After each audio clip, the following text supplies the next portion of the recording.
So, September the 2nd, Volume 2, Number 1,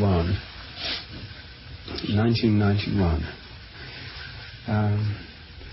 Grassroots Science.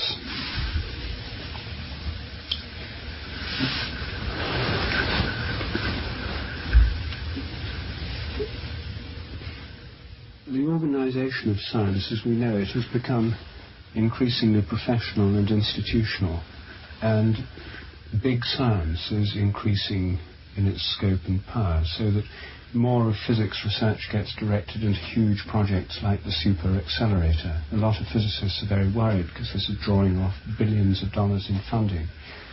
In biology, the conception of the Human Genome Project was brought about by a scientific politician who thought, well, if physics can have big science and military can, like Star Wars, why can't biology? So this was a deliberate attempt to model biological research on these huge projects involving billions in funding. And this project is going ahead.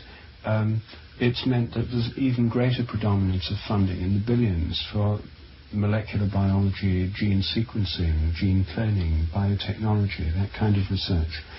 And inevitably this attracts funds, prestige and manpower away from the more traditional low expense, low prestige branches of biology.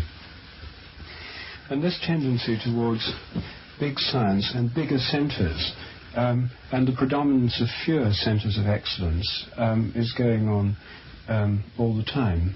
The editor of Nature told me last year when I met him that there was a tendency for papers now coming from smaller institutions to be rejected, because the peer review process meant that people would say, well, why didn't you do a mass spectrograph on that compound? Why didn't you do this or that? Requiring, as part of the routine production of papers, the use of expensive equipment to which few have access. And he said that although the papers may have been of equal merit, the standards were changing in favour of large institutions and large laboratories. And so I said, well, what happens if you raise this question with the people who insist on these standards? Isn't it unfair on people in smaller institutions with lower access to big funds? And he said, not really. He said, if they're any good, they'll move to a big institution. So there was this tendency for not only increasing specialization, but increasing predominance of a smaller number of institutions and access to big money is coming to dominate the whole structure of science as we know it. And this is merely a carrying further of the process of professionalization and institutionalization that's overtaken mainstream science, essentially in the present century. In the 19th century and in the 18th, and indeed until the present century, the situation was very different. In Darwin's case, for example, he himself never held an academic post in any institution. And when one reads books like The Variation of Animals and Plants Under Domestication, the research base on which he was drawing was that of practical plant breeders, animal husbandry people, hands-on animal breeders, animal trainers, amateur pigeon fanciers, colonial administrators who'd observed what native people did, shipwrecked mariners who had stories about feral animals on remote islands, and so on. In other words, there was a vast wealth of knowledge that fed into Darwin's kind of science, hardly any of which came out of government-funded scientific institutions. Most of it was low-cost, grassroots type of research. It doesn't mean to say that the people didn't know what they were talking about. These were true experts in the sense that they'd spent many years doing what they did and spoke from a wealth of experience. But we see a completely different picture there. And what's happened is that the amateur and the non-professional base of science has become increasingly marginalized from the point of view of institutional science. You can't do research till you've got a PhD. You can't do it unless you're in a big institution. You can't do it unless you've got a grant. You can't publish it unless you can write and do the kind of thing that passes peer review committees, and so forth. Well, the tendency has gone further and further in this direction. So the question is, do things have to be as they are now, or is there a new model possible? Well, I think a new model of science is not only possible, but desirable, and not only desirable, but necessary. Because on the one hand, there's a collapse of confidence in big science. There's a decline in public support for massive scientific projects. Genetic engineering is getting a very bad press. Embryo research and biotechnology excite more public fear than admiration. And the same is true of nuclear research, particle physics research, Star Wars research, and many other aspects of big science. One of the results of this is that the public esteem for science is declining. People blame the environmental crisis, nuclear pollution, ecological depletion, agribusiness, factory farming, chemicals in food, pesticide residues, toxic wastes. All these things are blamed fairly or unfairly on the scientific establishment. And so the constituency that supports science declines as a political voice, which means that governments seeking to make cuts, as they always do, as they have been for years in Britain now, find it's quite easy to cut science budgets, and it won't cause much loss of votes. In fact, it may even cause a slight gain in votes. They've just axed Britain's main nuclear physics facility, the Daresbury laboratory near Manchester, in which Britain led the world. The whole facility has just been axed. And there was, apart from scientists themselves who worked there and other people in the scientific community, scarcely any ripple of protest. They saved £2 million a year. So this, especially in Britain, this declining confidence in science and declining funding of science has led to a reduction in scientific morale. Fewer and fewer people want to study science in schools or go into it as graduate students. And there's a declining interest in large-scale professional institutional science. So the thing is entering a kind of crisis. Many scientists are very, very demoralized, and it looks as if the great golden days of the golden age of the 60s and 70s of endless expansion is over, perhaps forever. Well, in this context, a possible new approach to science becomes more feasible because it may be necessary simply for economic and political reasons. But I think it's desirable even if it weren't for the fact that large-scale science is entering a state of crisis. And the reason I've been thinking about this is because of my own experience with morphic resonance research.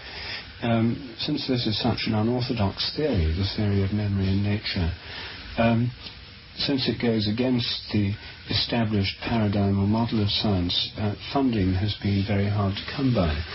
And what's in fact become apparent is that holistic research of the kind that this involves is much cheaper than reductionist research. If you study whole systems, you usually need relatively small funds, but the smaller the thing you study, the bigger the apparatus and the more the funding. So when you get down to the most evanescent of nuclear particles, you need the largest of apparatus, miles across, costing many billions of dollars. So morphic resonance research has turned out to be cheap, indeed almost free in some cases, and much of the leading research has been done by students as projects. And this has made it clear to me that students who do every year tens of thousands of projects around the world are quite capable of doing leading-edge research. They are actually doing it in the realm of morphic resonance. But in no other sphere of mainstream science could one imagine students routinely or playing a major role in the growth of knowledge in this way. It's also made it clear to me there's a lot of really interesting and important research projects can be done on very small budgets by students or even by amateurs outside the framework of institutional science. And the book I'm working on at the moment, which has made me think about these things, proposes 8 experiments, that any one of which could break our current paradigms, but which would be very cheap to do, and some could be done by almost anyone. For example, investigation of the sense of being stared at that we talked about previously. and which is the discussion in our book of trialogues. So I think the conditions are ripe for a new awakening, a new renaissance of research, a kind of more democratic kind of science where more people are empowered to take part. And when you think about it, the kind of base that Darwin drew on exists today, and even more so. There are tens of thousands of amateur plant breeders. There are amateur orchid growers and people who lavish care, attention and their own funding on breeding new kinds of orchids. There are rose societies, there are bamboo societies, organised in societies where people swap specimens, have a great deal of experience and knowledge of their various species of plants. And again, with animals, there are probably more pigeon fanciers, dog breeders, rabbit fanciers, and so on than ever before. The numbers run into the millions of people with a great deal of experience of breeding and raising these animals.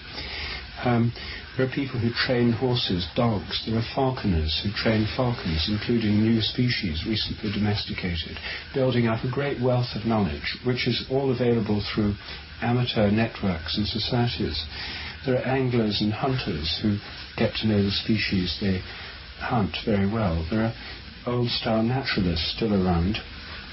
There are amateurs tracking ecological change as a result of climatic and other factors, who can build up invaluable records. There are hundreds of thousands, millions of home computers giving statistical analysis power. Previously the preserve of big institutions with big mainframe computers, making this kind of sophisticated mathematical analysis available to almost anyone. There are hundreds of thousands of science graduates with a training in the professional background, not working as professional researchers, who could contribute to this.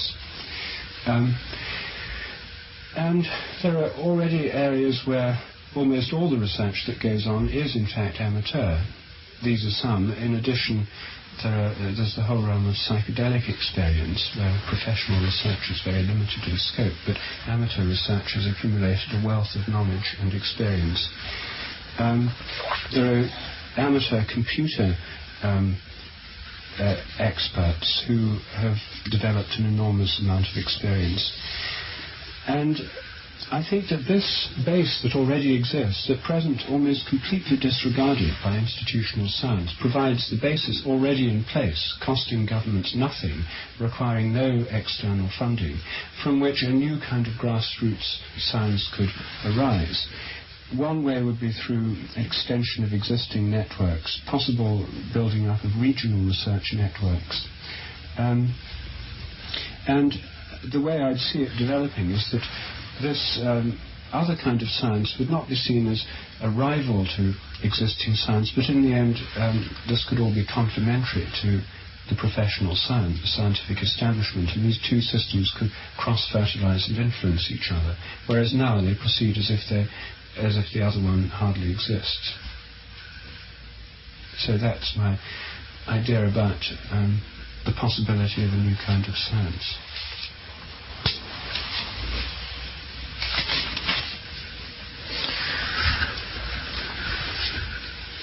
Well, it sounds wonderful and very promising, and if this could simply happen as you've described it, then the decline of science could be reversed. Clever young people could be attracted, more and better information and understanding could be developed, and so on. And I certainly think that's desirable, although I share with many ordinary people the decline of confidence in science for the reasons you've described. The acceptance of a new model of science, of grassroots science, of major developments, let's say, given birth by amateur groups and so on, the acceptance of all this by the scientific establishment seems very unlikely somehow. The population of the scientific establishment would have to be totally swapped out with new young people coming in who had grown up in these new style groups, and of course that's a possibility. I worry though about how, this would have to evolve through a series of developments difficult to envision at this time. But I see a problem in the communication, the extension of the networks, the sharing of the results, and the replacement of the function of big science provided by publication in journals with peer review and so on. I hate the peer review process, but somehow the very growth of population, the growth of civilization, the growth of the scientific establishment means there's this immense amount of data that if it's not shared or made available or archived in libraries or something, nobody can access it, then it fails to achieve the goal of these discoveries. That's the problem.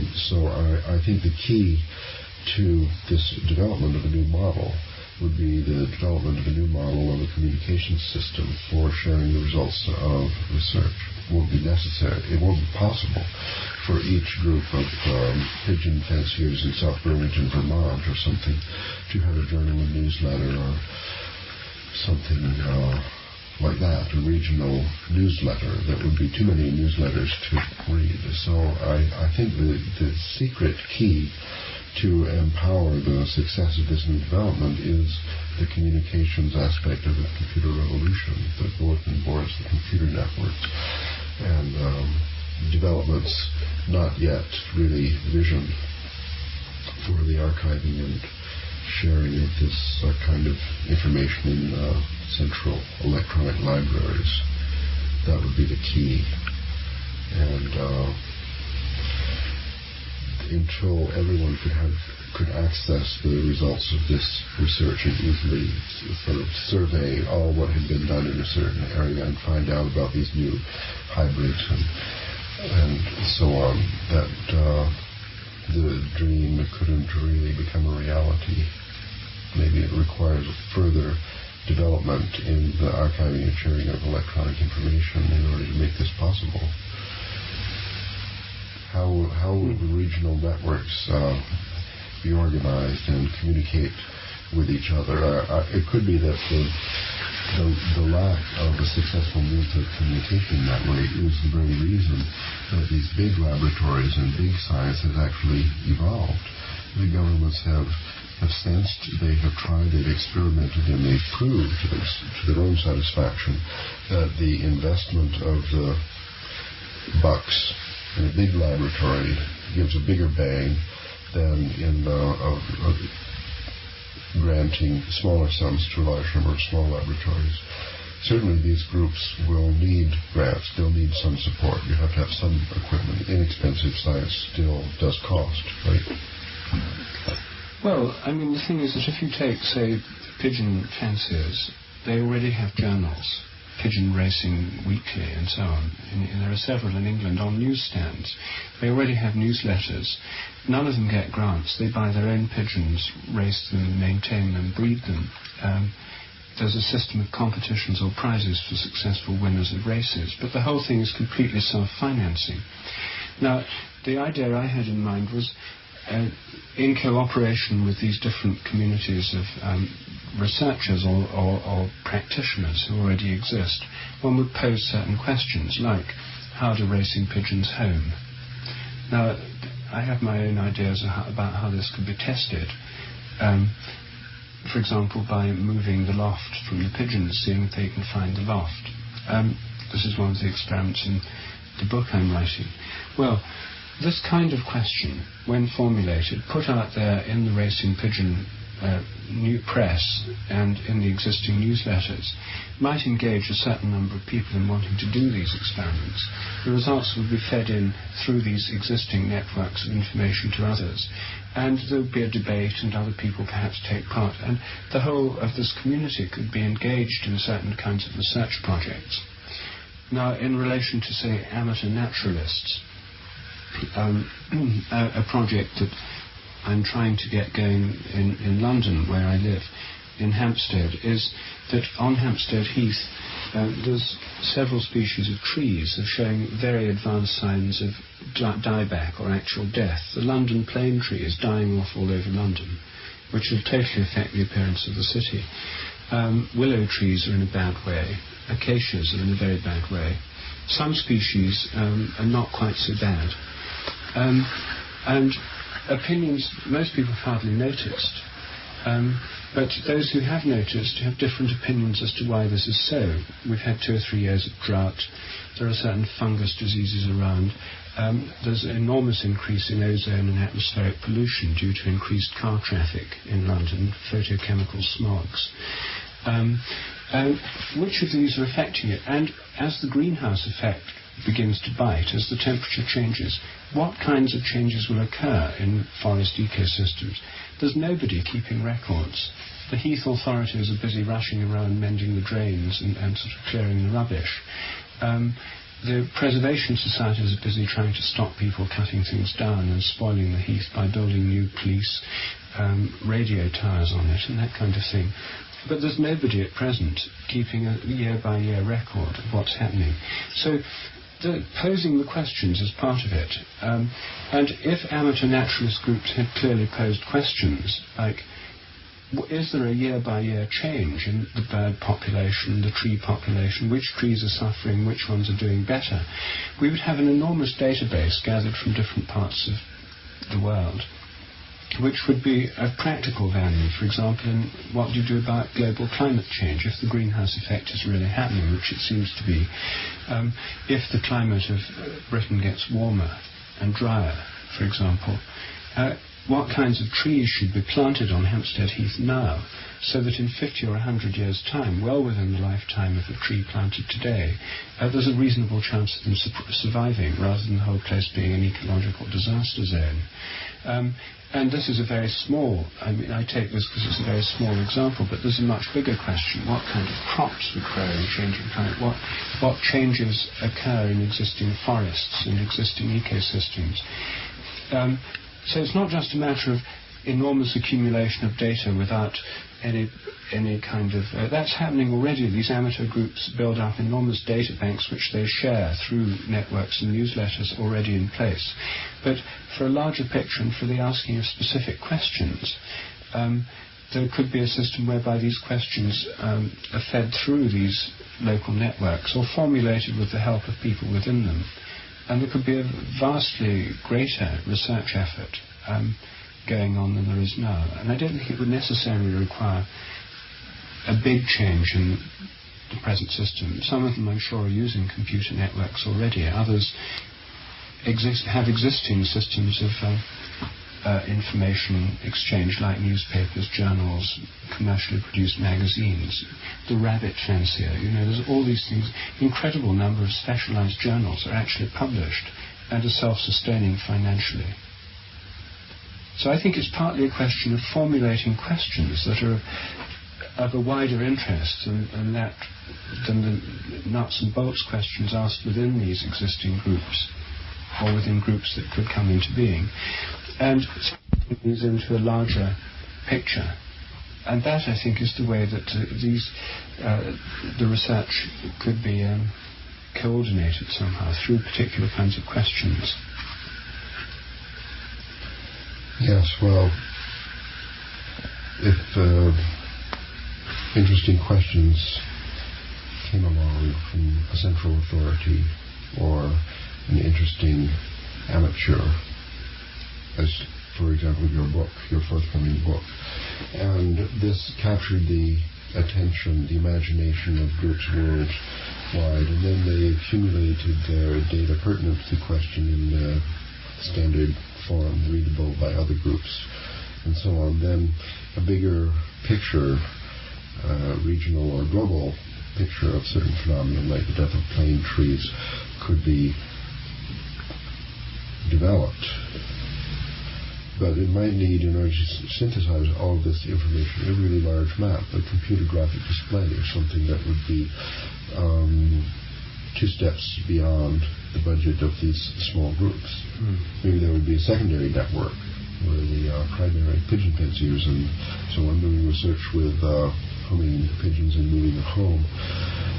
They would create their primary data stimulated by a certain question, and then the secondary groups would access the data from other centers in other countries and other continents and so on, try to test certain hypotheses about the rate of advance, the strength of the morphogenetic field, the distant effect, the speed of the effect, and so on.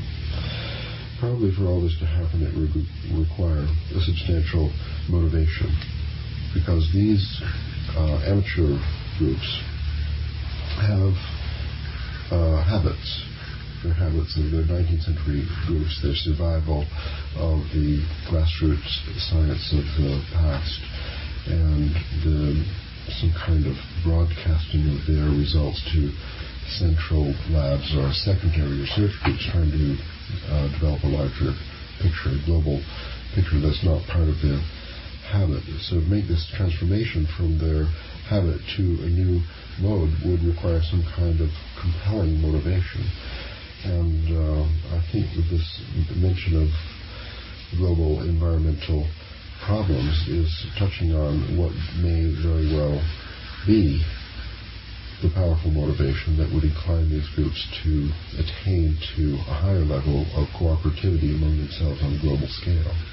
That's really what's needed, is increasing the connectivity between these groups. As in a neural net, you increase the connectivity and then global patterns form.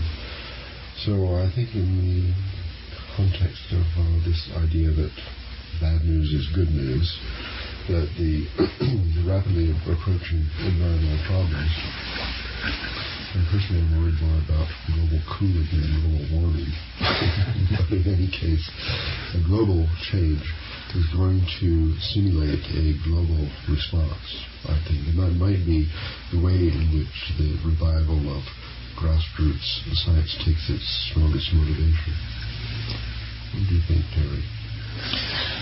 Well, I'm as interested in the next person as in the reform of big science.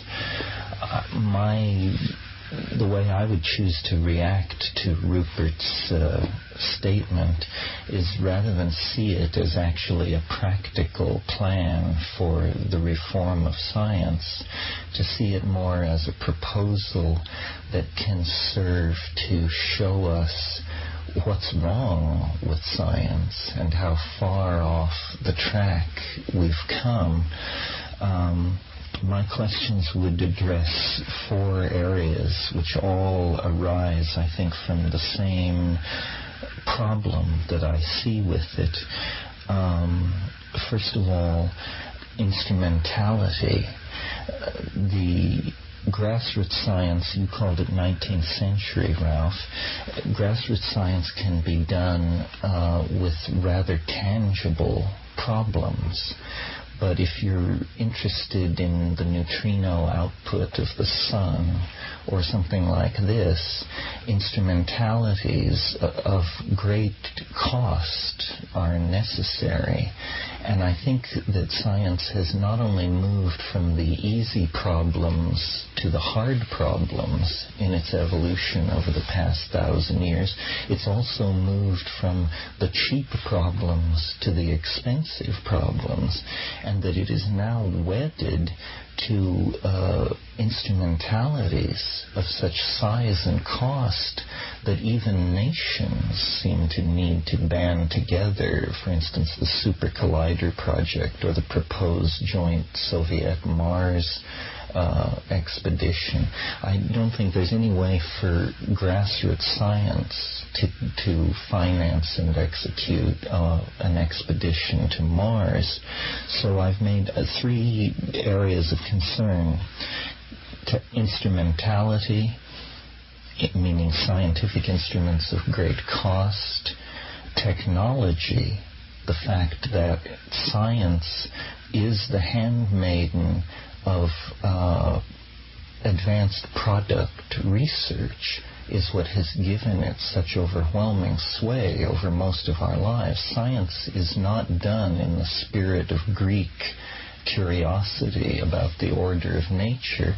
Science is done to make money on a vast scale, and I dare say no funding would be forthcoming if there was no anticipated payback from that funding. So then that leads to capitalism.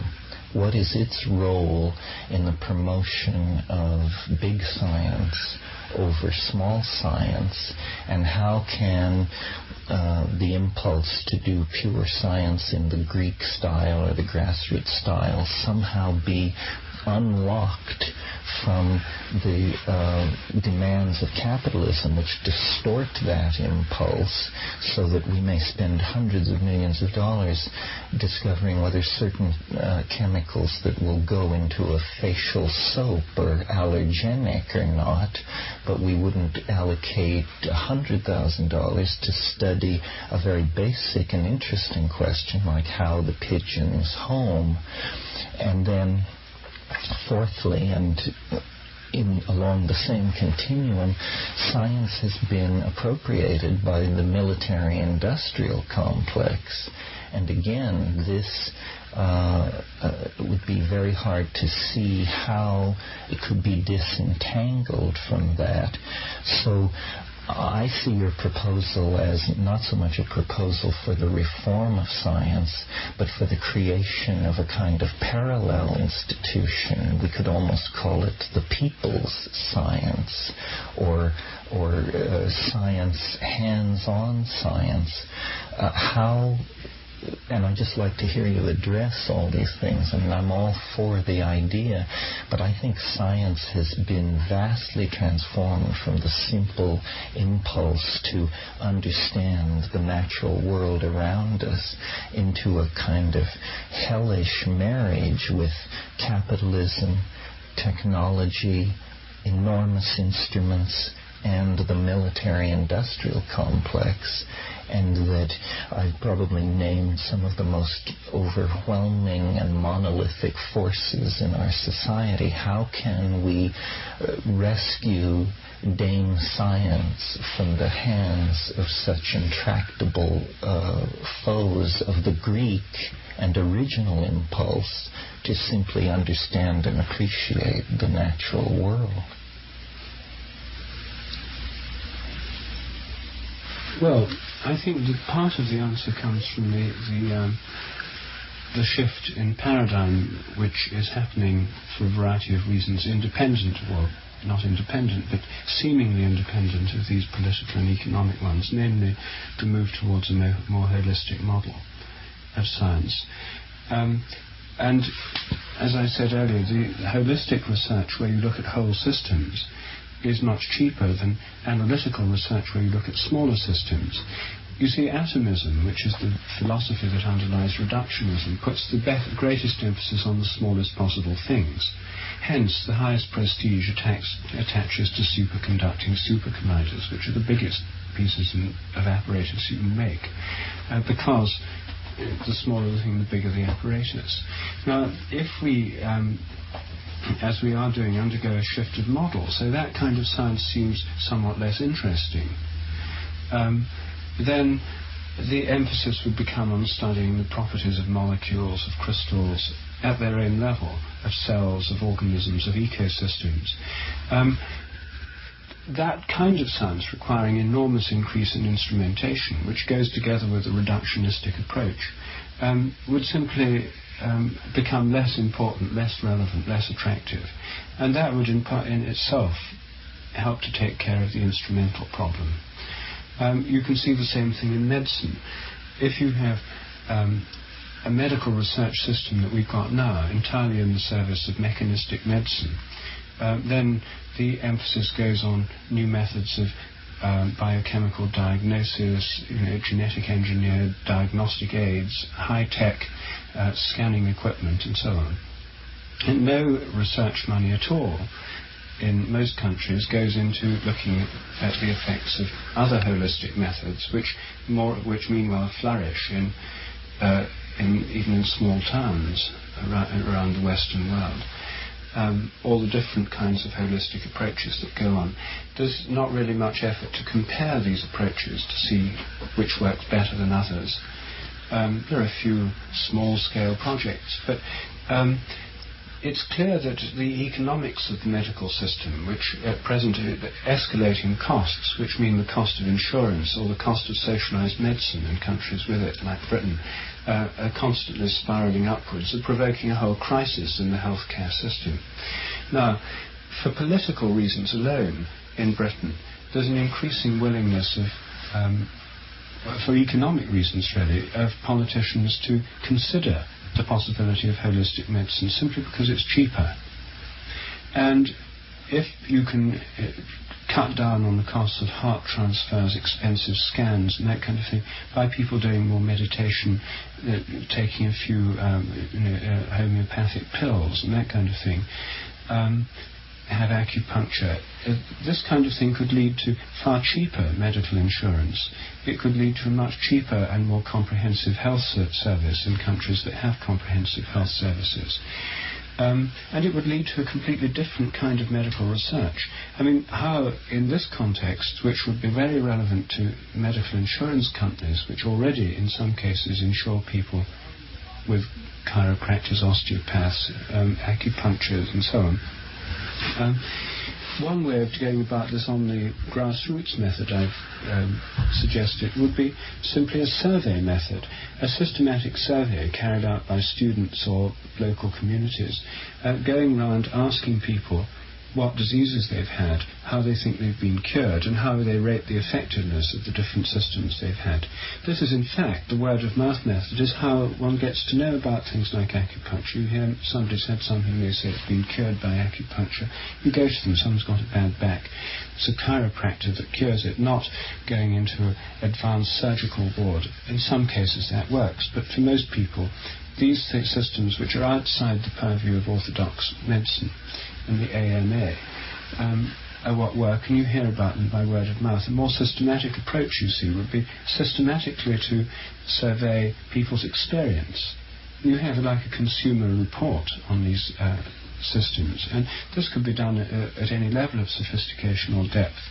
And if it worked in the West, then you could extend it to India, where these different systems, Ayurvedic, the Unani system of the Muslims, the homeopathic system, the Western system, traditional forms of spiritual healing, all coexist. And every Indian I talked to when I was living there had quite clear ideas about which one worked for which. For jaundice, you wouldn't go to a Western doctor because they were hopeless. You'd go to an Ayurvedic or a Hakim, a Unani Hakim, because they had good cures for jaundice. For acute illnesses, you'd go to Western doctors and get antibiotics. For skin, long-term chronic skin complaints, you'd go to homeopaths. For mental diseases, you'd go to temples or to some kind of faith healing thing in a dargah, a Muslim shrine. There's a wealth of knowledge there, which is nowhere codified, nowhere investigated, passed as part of an ongoing, continuously modified oral tradition. And so, in the realm of medical research too, I think this method could be applied quite cheaply and simply without instruments. It would in fact give one a method of estimating the effectiveness of instruments through high-tech medicine. So I think that as soon as you begin to look holistically at things, the need for large instruments disappears. And it may be that if we think differently about the need for missions to Mars, the need for Star Wars, the need for the Human Genome Project, and the need for large-scale nuclear physics projects in this new context may seem much less important, and hence the process you talked about, the need for these instrumentation would get less. Then when it comes to the power of capitalism, the military-industrial complex, again, the power of these things are changing. The interests of health insurance companies and the interests of national health systems are not working in favour necessarily of ever more expensive medicine. There are political forces working in different directions.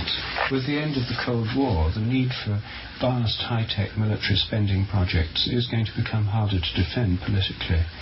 And so I think that the situation is changing quite rapidly in all these respects. Well, what you seem to be advocating is the collection and correlation and study of data as something which doesn't cost a lot of money and which can be done on home computers and transferred among self-organized networks of people. And I agree that probably the forward rush of big science has ignored a lot of areas, but there are what do you say to the extraterrestrial planetologists, or to the astrophysicists, or to the molecular biologists? It seems there are large areas of science which have become so wedded to the need for instrumentalities of great cost that there is no way to do them without vast research programs and enormously expensive instruments. So what you're really focusing on, I think, is not so much a downsizing of science as a refocusing of it on the biological, medical, and sociological domain, as opposed to highly warranted, but can this be done? I mean, it's extreme, the inertia of the other forms of science to tell the physicists that the exploration of matter will be halted, to tell the astrophysicists that the exploration of the galaxy will be halted, to tell the oceanographers that the exploration of the deep sea will be halted, is not entirely in the service of the original Greek impulse to understand nature. They're going to be told that anyway. They are being told already in Britain. I mean, nuclear physics has been shut down. So there's a budget crisis, and even if popular support remained tremendous for subnuclear particle research, there would the budget crisis would make it impossible to continue in that line, even if everybody wanted to. Meanwhile, we have new crises. You see, this nuclear physics was response to urgent need in the military-industrial complex, as you pointed out. They needed this defense against aggression and so on. Now we have a new problem, and the defense departments of the various nations are going to have to do about-face and reorient themselves toward the real enemy now.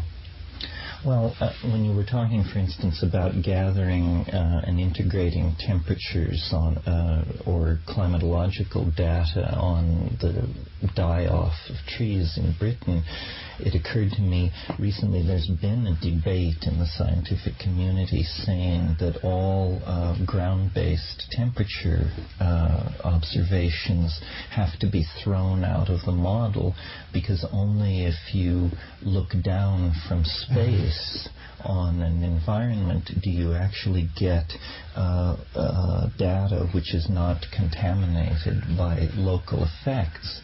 So in some cases it seems there's going to have to be a continued reliance on... All right, we acknowledge that big science is going to continue to exist, but it's got to, first of all, economize.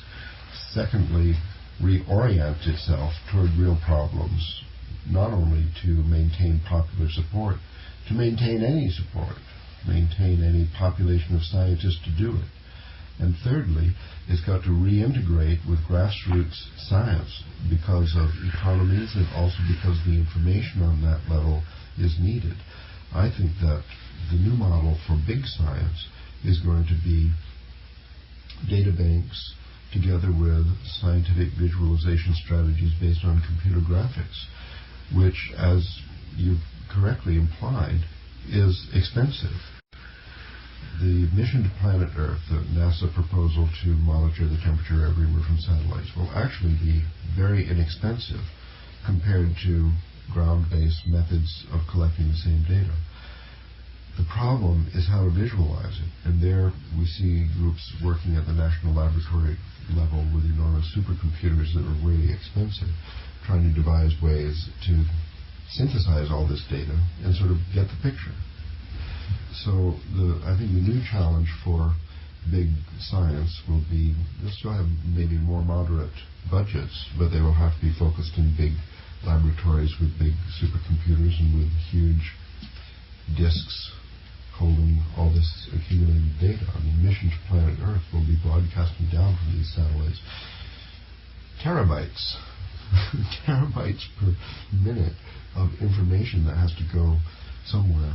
And until that's figured out, which will be expensive, we can't have any, I don't think we'll really get the benefit from all this grassroots science, either what exists today or what would be developed in the future in response to some really exciting new questions proposed from a larger view of global planetary behavior. Certainly, the physical sciences have hogged more than their share of the national budgets for science. And as Rupert pointed out at the beginning, the growing tendency of biological science to imitate this bad strategy of the physical scientists in putting all their eggs in one basket with giant machines and fewer laboratories and journals and so on. This is a bad direction because it's a dead-end street. This actually represents the devolution of science, led at the most rapid possible rate by the physical scientists, the astronomers with their huge telescopes, and so on. The piece of the budget pie for science is shrinking. Even if it didn't, it would have to be reorganized so that a fair share went to medical, biological, and also social and environmental sciences. Then everyone's budget is still going to be too small. And to get the largest result from the fixed budget, I still think it'll be necessary to have some big science, big lab centers where the synthesis of all the information will be handled. Be the largest problem of science in the future is just to manage this enormous database. And the fact that the physical scientists have got their unjustified piece of the pie so far is, I think, because within their big budgets, which still aren't infinite, they've been able to produce a result because they don't have to deal with data banks that are of unmanageable size. They're studying simple systems, and within their budget they've been able to deliver a product, something that can be adapted by business for new high-tech commodities, gadgets, and consumer. Well, maybe we should think of it as establishing a sort of parallel track of rehumanized science, but retain things like the Human Genome Project, which promises a much deeper understanding of human disease and genetic defects and this sort of thing. The other thing is, institutions expect a payoff on the investment they make in the people they train, and somehow they are going to have to be talked out of this payback, because big science has been the tent under which product development and that sort of thing has gone on, which has then led to the payback into the universities so that these laboratories could be endowed and so forth and so on. It's very hard to see how in the small science model it closes the loop and pays its own way.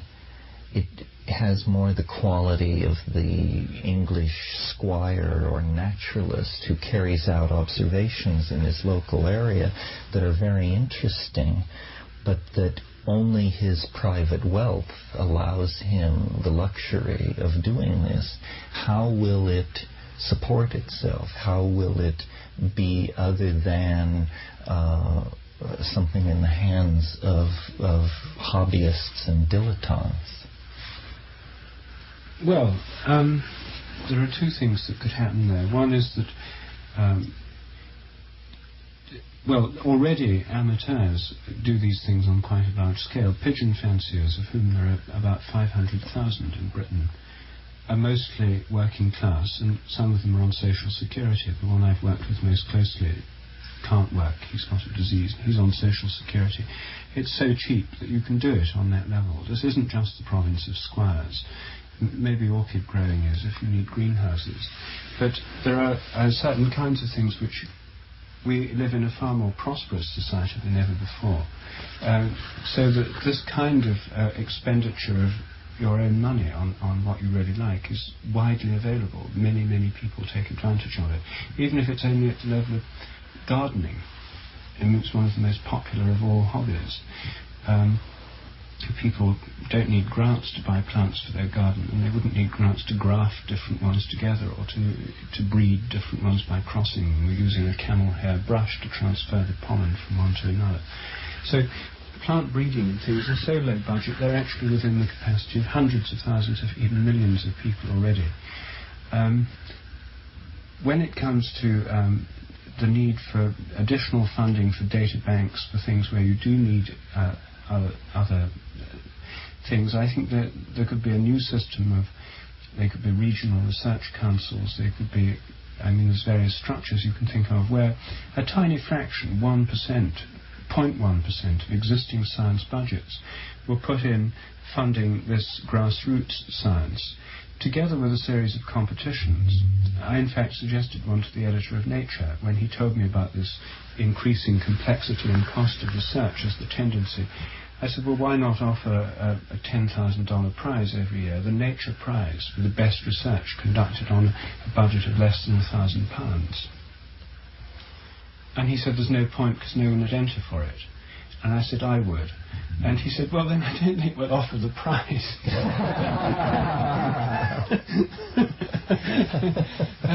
But the possibility, you see, but I've found in my own experience that prizes act as quite a strong motivation for people. In morphic resonance research, the most recent competition, the results have just been announced, for student projects, there was a $5,000 prize to be shared between 3 people. Worldwide. This motivated some very interesting research.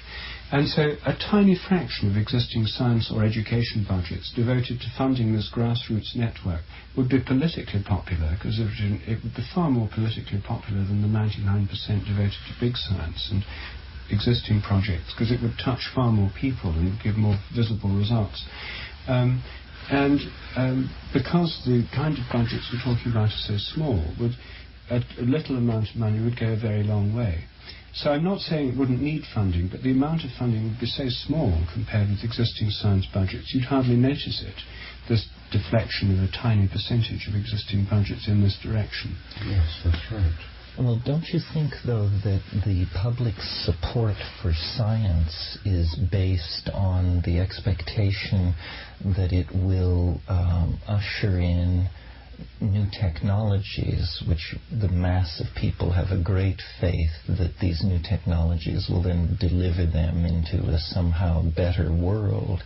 And if you break that chain of expectations and say, no, well, we're now going to do science in such a way that you can forget about new technologies, that the interest in science will decline to the level of the interest in support of Tournament Go or something. Of the old model, just think of, we're talking about the revolution of science in the context of a major paradigm shift in which it would be but one component. And one of the things we're anticipating in the future are these global environmental problems. They're already here. So people, I think, in the future are going to expect from science, from government, from religion, from themselves, the salvation from these serious problems. Just as now from medical science, they want the cure of cancer and AIDS. Solutions. They want a solution. They don't want products. No, but they want solutions. They want solutions. And in order for this to be forthcoming, for the grassroots science, for a science project to participate in the solution of these problems, I think it wouldn't suffice to develop a new and parallel scientific establishment living on its own and doing its best work on a low budget or something. We would want to integrate that with the new model for society, which would be emerging in order to, under the pressure of the evolutionary pressure of environmental problems. That means that the new science, grassroots science, would have to link up in an effective way with journals, with glossy magazines like Scientific American and so on, presenting the progress that they do make toward solutions of major problems, alongside the results of the big laboratories and everybody else. It's not enough to offer competitions and prizes. You must also offer the possibility of publication, access to the publication, which can garner the public support that nourishes amateur as well as professional scientists. Well, take as a test case, and it's also a very real dilemma, the depletion of the ozone hole. To even study this requires the cooperation of air forces, massive data acquisition and analysis facilities. And when you move from studying it to doing something about it, it may take a significant portion of every dollar we all make for the rest of our lives. And the fate of the planet may hang in the balance. Now, how can a grassroots science make a contribution to that? Because the ozone hole was first observed in a federal laboratory which had collected data that it neglected to study. So when amateur scientists would have had, if amateur scientists would have had access to the data sitting in this archive, then they might, and anyone with that access might have made the discovery of the ozone hole. In fact, the person who discovered it was the person who collected the data, but it was several years later. Also, the ozone hole was originally thought to be totally isolated over the poles, but now they've discovered this vortex mixing, that the ozone holes at the poles are gradually sucking ozone from the temperate regions. So if amateur scientists had ozone observers, which a little telescope, simple device, look straight up, measure the ozone density over their own home, then it's just like the pine trees, the rate at which the ozone depletion is diffusing over the population centers would then be observed by amateur scientists, where it might very well be overlooked by the large laboratories that exclusively devote their research to these high-flying U-2s that go over the polar regions. And to do something about it? I could envision a new model in which big science existed as it is today on a lower budget. Grassroots science existed as it does today on a larger budget. And the two are coupled together much more tightly through information sharing mechanisms. The National Science Foundation, for example, in the United States might have as its main mission the storage and provision of access to this enormous data so that people can come with a new hypothesis, a new question, a small competition, stimulating high school students who could then actually obtain the data that no one is looking at about the ozone depletion or something else, and win the prize by making a phenomenal new discovery of data which maybe is sitting around and has been provided by some very expensive instrument. That's the combination.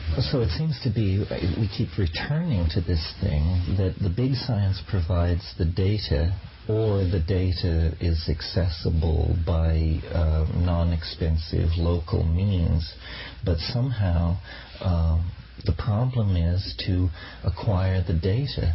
And for many, many problems, I mean, I mentioned the ozone hole. We could also talk about the danger of planetesimal impact on the Earth.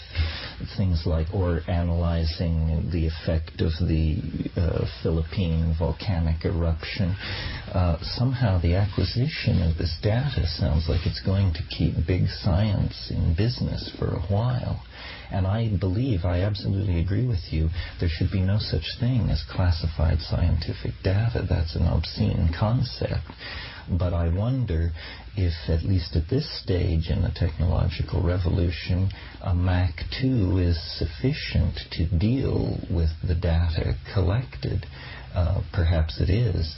But if not, then the small scientist remains at a disadvantage, because number crunching is a part of the analysis of the huge data stream that is coming in.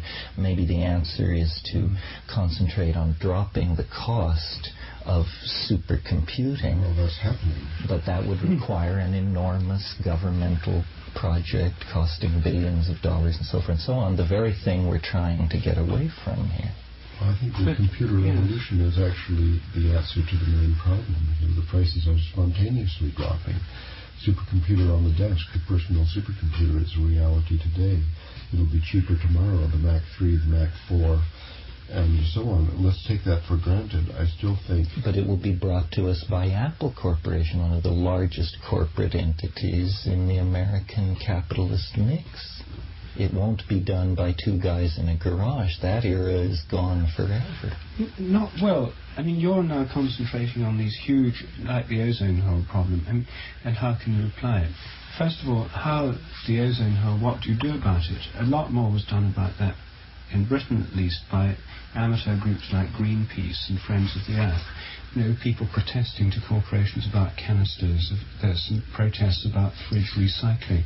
These things, they gather data. They don't need huge number crunchers. You need fairly simple data to turn doing something about into political action through existing pressure groups. Secondly, the question of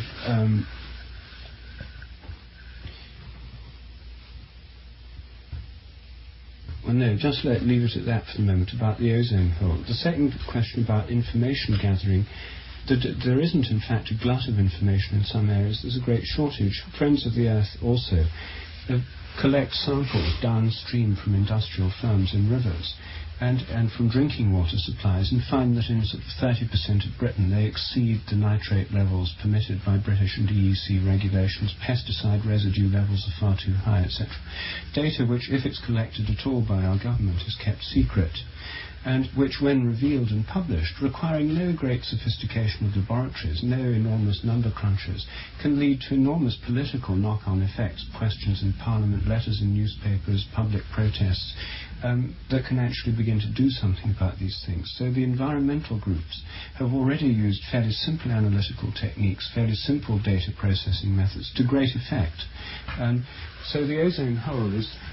You know, that's why I don't deny there's a problem at that level, but there are problems at much lower levels where an enormously greater amount could be done by amateur data collection without vast number crunchers, and where the translation into political effects, doing something about it, are much sooner and quicker than the solving of enormous global climate problems.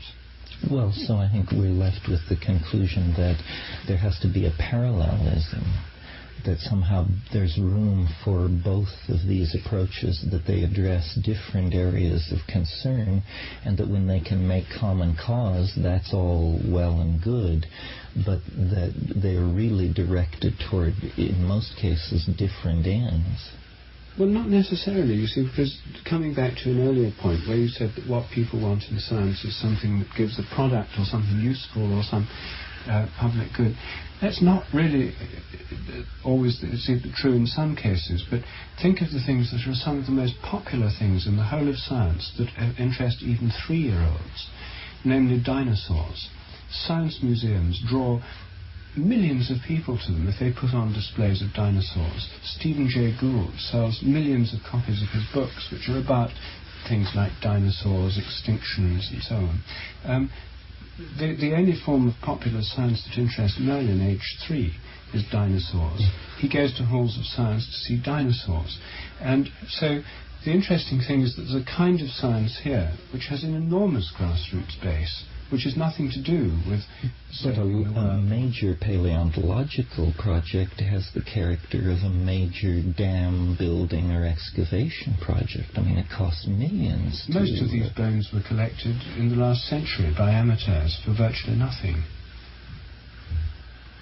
well, it may cost millions to build these huge plastic models that emit roaring noises and are engineered to sort of... Well, I'm talking about sinking a fossil shaft somewhere in the Gobi Desert and extracting in a proper scientific manner the fossils therein over 2 years requires maintaining hundreds of people in the field, from staff scientists down to coolies, and the air transport about 50 cents a day. And the air transport of hundreds of tons of rock. It doesn't have to be air transport. I mean, paleontology was already a well-established science in the 19th century on incredibly low budgets, mostly funded by amateurs. It's a wonderful example of low-cost grassroots science. Amateurs like Baron Guy de Rothschild. But many others. There were many amateurs who have played a part in the development of paleontology, and it's one of the most low-cost areas of science.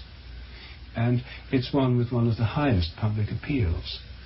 So, well, I don't have that great a familiarity with paleontology, but I think I do know something about archaeology, and it costs a fortune, archaeology, to do it right. A lot of expeditions were done on a very low budget. For example, when Flinders Petrie first went to Egypt. But I'm talking about today, when you go into Guatemala or the Yucatan to excavate a Mayan site, to keep a team in the rainforest for 6 months. Well, Rupert hasn't suggested to slash all budgets to zero, and presumably these relatively expensive projects will continue to be funded according to the degree by which they can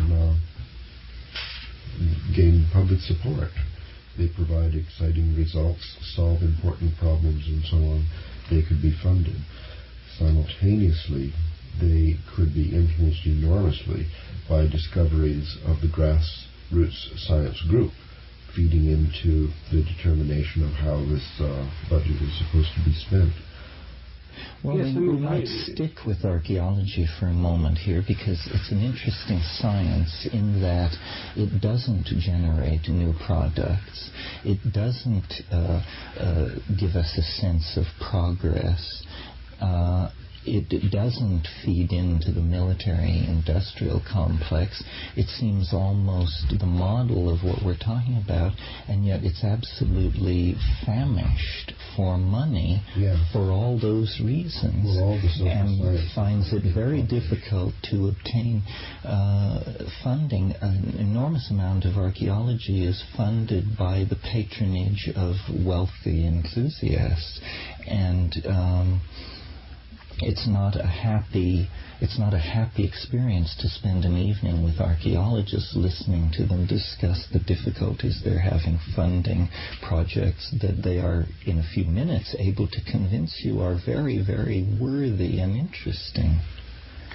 Archaeology is almost the paradigm of the small science enterprise that we're talking about, and yet it seems beset with difficulties that may show us problems that we can anticipate if we try to expand this model.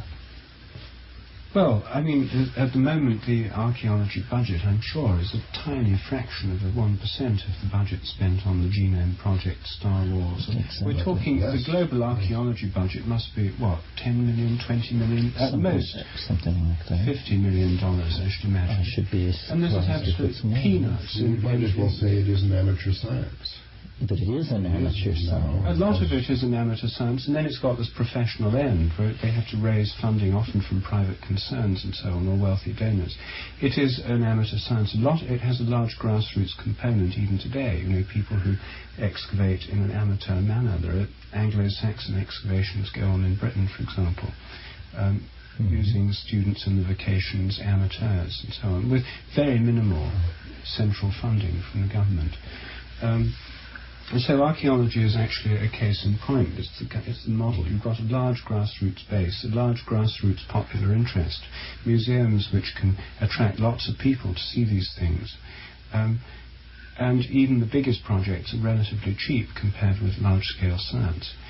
What's happening now, you see, is that what this discussion is proposing is not that that 100% of available funding should go to grassroots science and 0 to existing institutional science, but rather to change the present situation where 100% goes to existing institutional science and 0% to the more grassroots mode. A shift in balance from 99% to institutional science and 1% to grassroots science would totally turn around the situation, change the popular base of science, its popular appeal, and I think bring a whole new vigour and a whole new spirit into this scientific endeavour. One further thing, which is your particular realm of expertise, psychedelic research. Seems to me a very important component of consciousness research. We hear a lot about the need for consciousness research. We know so little about the human mind. A lot of funding goes into cognitive psychology, particularly if it involves computer models, because it could feed into new generations of computer. That's why the funding goes into that area. Relatively low funding goes into psychological research that's to do with psychotherapy, because that's mostly the province of practicing psychotherapists who are self-funding, or rather who are funded by the people that go to see them. A certain amount goes into official psychiatric and drug research to do with centrally active drugs. But the vast majority of psychedelic research, 99.999% at least, which has a lot to say, as I suppose you would agree, about the nature of consciousness, the range of the imagination, the powers of the human mind, etc., is not funded at all by official agencies. In fact, every effort is made to suppress it. Mm-hmm. In spite of official discouragement and suppression, where hundreds of millions of dollars are spent in trying to stop it happening, rather than encourage it, it actually goes on. And there's a wealth of experience built up about human consciousness, which is relevant to the larger question of the nature of our minds, their relation to our bodies, the relation of consciousness to the biochemical level, things which are perfectly compatible with a lot of mainstream concerns, and certainly of enormous interest in trying to get a better understanding of the world we live in and of ourselves. Here's an area where, for legal and other reasons, virtually the whole of the research effort is in the amateur domain, and virtually the whole of it is negatively funded rather than by the public domain, in the sense that funds are spent trying to stop it.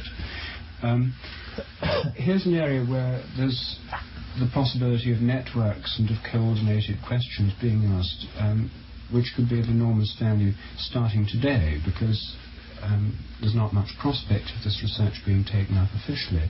Yet there's, I would have thought, the formulation of appropriate questions could lead to very interesting research being undertaken by explorers of the psychedelic realm. Yes, I quite agree. I mean, this would be an obvious area where the simple codification and making available of data would have a tremendous impact on the models being developed within the field. There's a related area as astrology, or the so-called pseudosciences altogether. These are not going to be funded any other way than by amateur groups, I suppose. I think that if the means existed for sharing the information that already is known to result in various experiments. So we do need to get out. That a new sense of the pseudosciences with the regular sciences would result. For example, if people had a computer program that displayed when they woke up each morning their natal chart and the positions of the current planets, noted any transits of the daily planets over the sensitive points on their natal chart, and tried to correlate that with, for example, diseases, psychological states, and so on. Then there's a tremendous amount of information coming. There's thousands of people who do believe in astrology could be available for high school researchers and so on, testing hypotheses posed from some other areas, such as archaeology, paleontology, and big science of planetary astronomy, for example, about possible impact of planetesimals and so on. All of this could be synthesized easily using computer network technology according to some wild hypothesis that came in from some clever high school science teacher. So the psychedelic research, pseudosciences, other things that are totally rejected by society would have cracks in the structure through which they could reemerge back into the mainstream and making a contribution toward the solution of our global problems. Yes, human sexuality would be another area where data is not gathered because of institutional biases that are conscious or unconscious, but that networks of amateurs could organize themselves. And this is probably largely how it's done anyway. It's probably one of the least organized areas of social research that exists. And yet it's central to the, our psychological health and our sense of equilibrium in the world. Nutrition is another. Yes, that's a wonderful example of nutrition, because lots of people pay attention to what they eat. Official nutritional studies are on the whole pretty crass. I went into this when I was working in India, looking at the simple question of protein requirements. It turned out that the whole of the global food strategy had been based on studies done using American college students as average people. The protein requirement, based on a heavy consumption of hamburgers, something like 60 grams of protein a day. Well, this, as people widened the database, as people looked at what really happened in India to poor people, this has been lowered to about 20 grams a day. And yet the whole world food production strategy was distorted for 2 decades by this kind of nutritional study. Real nutritional research that looked into specialized areas like allergies and how to deal with them would have a large number of volunteers bringing forth information. Right. Research on people who can survive with incredibly little food would have enormous implications for the world food problem by showing that it may be possible not only to work on increasing the supply but reducing the demand. Mm-hmm. It may be possible, as some people practice doing, as part of spiritual disciplines or otherwise, to survive on incredibly small amounts.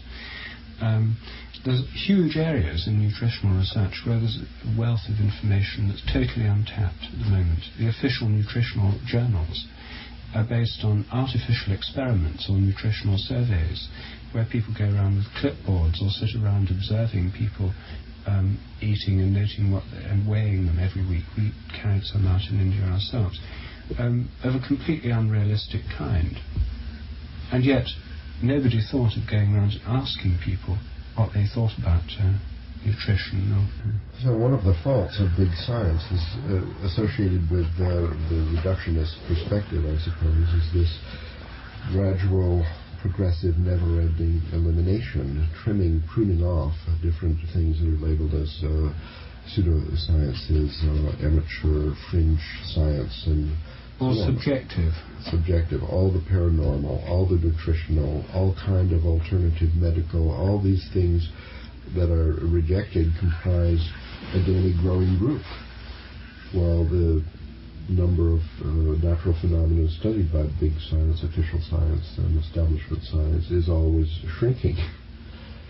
So one of the important gains of a new model for alternative science would be to open up cracks in the structure for the reintegration of all these different threads, which represents a kind of a holistic approach to the whole field of knowledge, especially when you include archaeology, history, the social sciences, and so on. What we're talking about is bigger than science, really. It's the reintegration of the entire intellectual sphere. Of research in general? Yes. Yes, because there's a great deal of amateur historical research goes on through local history societies and so on, which is, on the whole, unintegrated with professional endeavours. So that's one thing. I think one further thing that is worth considering is the formulation of questions. Now, I'm trying to do it in my book, called 8 Experiments to Change the World, where I formulated 8 specific research areas with 8 specific experiments that could be done on very low budgets, any one of which would have a paradigm-shattering effect. Taken together, would reduce our present model of the world to rubble and require the adoption of a much larger and holistic view of reality.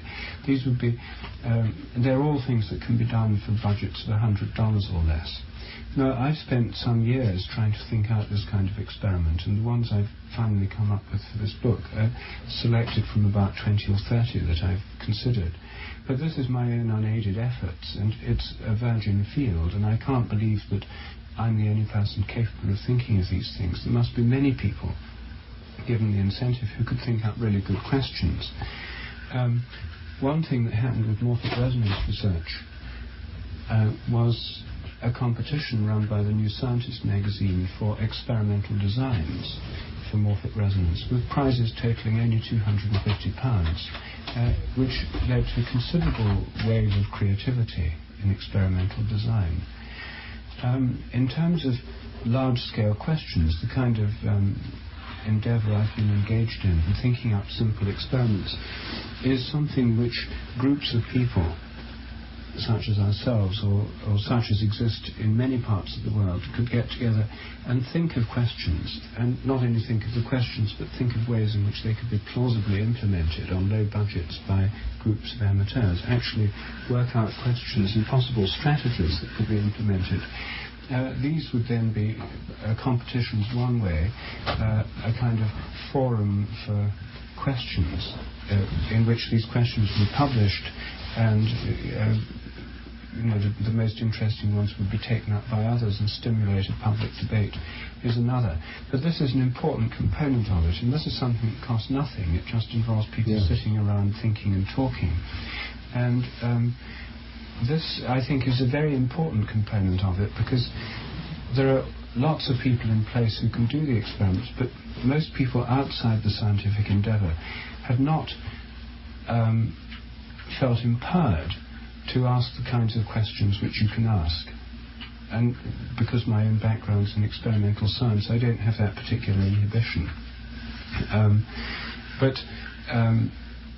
most people, once they get into the idea, or at least a lot of people, when they get into the whole mode of thinking up questions for themselves, not feeling they can't ask them because they're not professional scientists, are quite capable of appreciating, understanding and asking these sorts of questions. So the realm of question formulation and experimental design in this context is a vast one, which is a wide open field, and which could lead to interesting debates, publications, letters.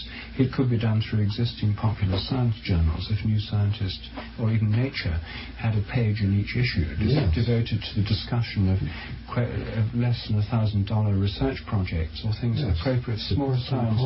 A question corner. Every science journal should have a question corner. That's right, and then readers' letters where people would write in and say, well, that design wouldn't work very well, it'd be better to do it this way. A whole debate could be started within international science journals themselves and things like Scientific American, New Scientist, which would have a great reader attraction potential and would cost virtually nothing and could exist within existing. We need a magazine called Poor Scientific American. Well, some journals already have a question corner, I suppose, like the Journal of Seriology. I think they're interested in posing questions.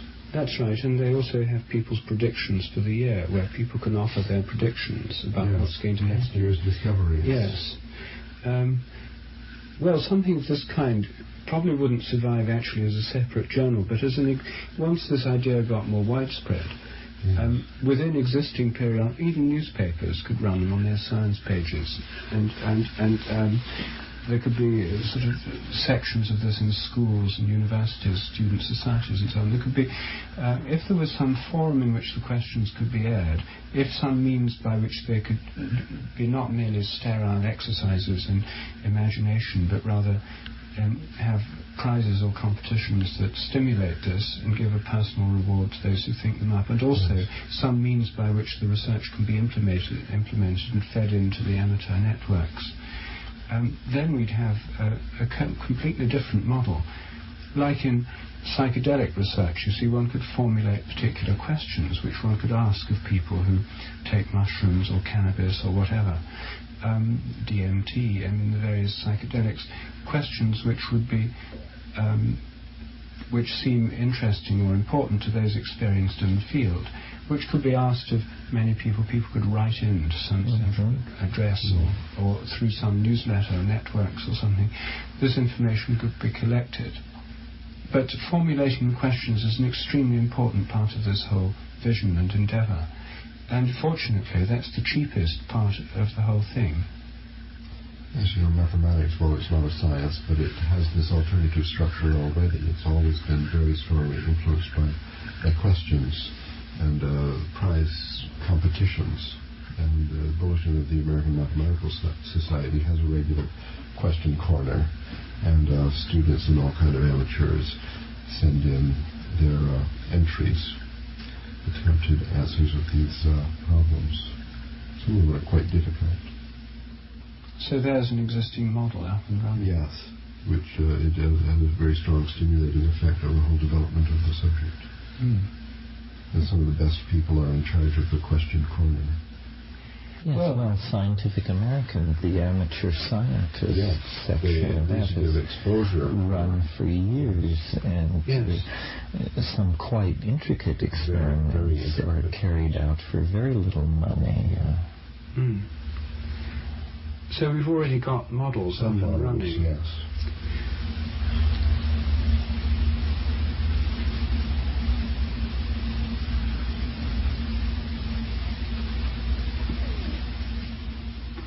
So how could all this be implemented?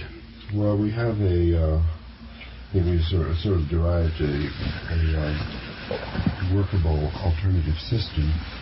We're assuming that other paradigms in society would shift simultaneously, then this would naturally happen.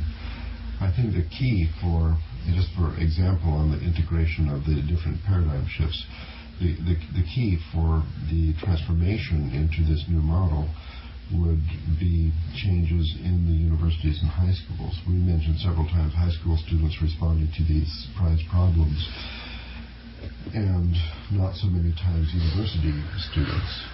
Universities have been one of the main institutions supporting this restrictive, peer review, super professional, and archaic model of science. If universities were reformed so that they had departments of integration, as it were, interdisciplinary programs, and a holistic approach, then they could play a tremendous role, you see, in preparing people, educating people to be amateur scientists, for example, and interesting them in many of these problems. I mean, the questions being proposed by the question setters should become part of the curriculum in universities, for example. As morphic resonance research has penetrated universities a little bit. At the University, for example, that's a model that should be spread worldwide. Universities should be revitalized along with the revitalization of science and the creators. Like in physical education, so-called, some schools have team sports. You see, these are of no use whatsoever to the amateur athlete. Very few universities, like my university, the University of California at Santa Cruz, had no team sports and only individual sports because they wanted to prepare people for a new society. It was formed in the 1960s when, in the hip subculture, everybody gave up team sports and wanted only individual sports, something that you could continue throughout your entire lifetime. So that's a kind of change which is wanted in universities and all their other structures, so that the full holistic range of intellectual endeavor, including what we call research is nothing more than participation. The person who's going to participate in life, in evolution, in building the future of the planet and the species, then among other things it's necessary to do research. One should be an amateur athlete, an amateur scientist, an amateur historian, and so on. Everyone should throughout their lifetime. If universities are preparing people with a model of education, of self-education, which could be continued indefinitely, then of course they would be teaching this. They would be teaching grassroots science, where to find the questions, where to publish the answers, how to use the computer how to do it. In a sense, the move in science teaching and other forms of teaching towards students doing projects, which has been something that's been going on for several years now, is working in this direction, because now students are taught to do projects, and a lot of the teaching is supposed to happen through projects. The only trouble is the projects they do are ones of the most utter banality and derivative kind for the most part, because it's not assumed that a student can really do a serious and interesting project of any wider interest. These are like juvenile training exercises for research rather than the real thing.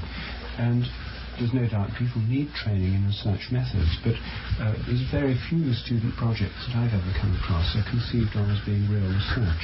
Now, the Morphic resonance ones are real research, and there may be other areas where they do real research in student projects, but the direction of training students to do projects is already in place. This is mainstream.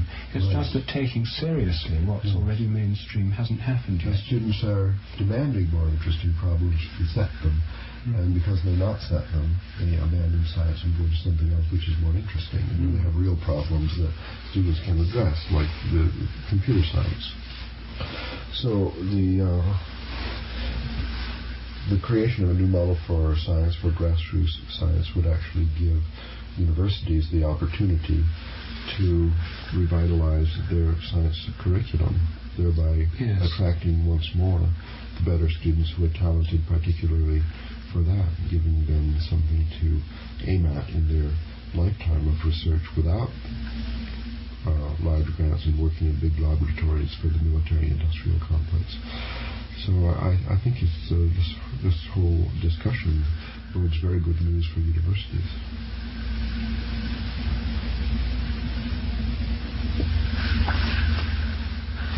Good. Well, I think we've solved the problems of science.